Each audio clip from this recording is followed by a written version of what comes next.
Why do some people quit off-grid life? This is one of the most important questions for anyone considering a move towards self-sufficiency, because online content often shows only the positive side: freedom, nature, independence, and simplicity. But the reality is more complex, and many people who start off-grid life eventually decide to return to more conventional living. Not because off-grid living is bad, but because it requires a very different mindset, skill set, and level of preparation than most people expect.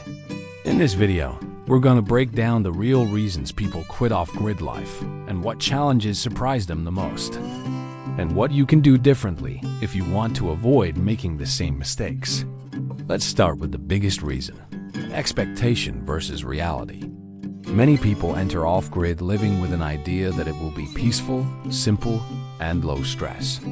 While it can be those things, what often gets underestimated is the amount of constant responsibility involved. Off-grid life is not just living in nature. It is managing systems that keep you alive: water, power, food, shelter, heating, waste, and maintenance. One of the most common reasons people quit is constant maintenance fatigue.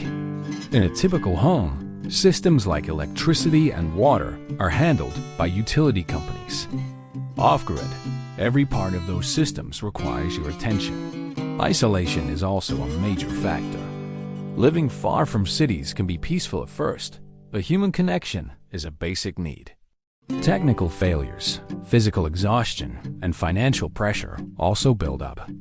The key takeaway is simple: off-grid life is not about escaping responsibility. It is about taking full responsibility for everything that keeps you alive.